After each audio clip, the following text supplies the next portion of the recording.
Hey everyone, welcome back. So I have a new game from a movie to show. This chess game was played by Sherlock Holmes and James Moriarty in the movie Sherlock Holmes Game of Shadows. And I think this was a really cool chess scene, the way they present it. And also another cool thing is that it was actually a variation that could have happened in a game between Bent Larsen and Tigran Petrosian. So that's kind of a cool story. And this isn't what actually happens in the real game between those two players, Bent Larsen and Tigran Petrosian, but it was a variation of the game. But we're going to be showing the version that was played in the Sherlock Holmes movie, because I really am actually a big fan of Sherlock Holmes, so I think this was a really cool put together scene, because I'm also a big fan of Sherlock Holmes. So let's go take a look at this. Okay, so last move, bishop to g7, and now the queen sacrifices on g6. So a queen sacrifice, very dramatic. Okay, so pawn takes queen, bishop takes the knight. Okay. King forced to the h-file, rook h3 check. The only move is bishop h6, bishop takes. Now there is this nasty discover check that's going to happen whenever this bishop moves out of the way, so that's pretty dangerous. So rook to f5. The point is that the rook will be able to swing over and block the check now. Okay, so rook takes, pawn takes. Now there's no rook to h5 blocking when that bishop moves out of the way.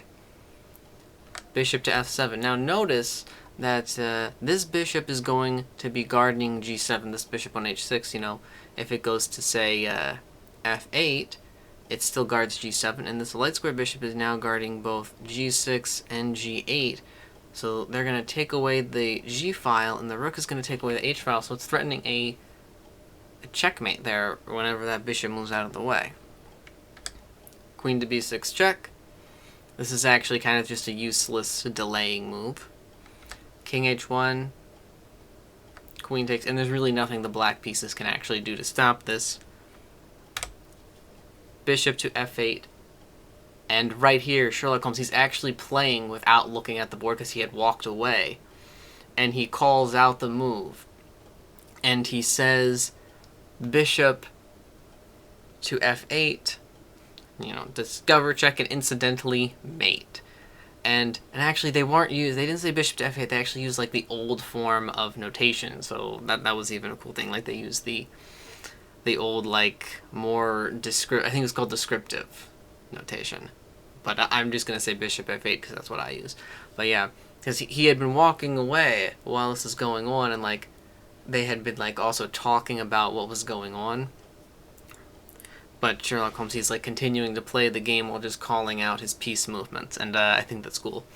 And the whole scene is really well put together, and it's cool that they used part of an actual game, and yeah, I think the whole scene's really cool and all. And then right after the game ended, both of them go over the waterfall, because that's the big thing in Sherlock Holmes, is the scene where, and also in the books, when they both go over the waterfall.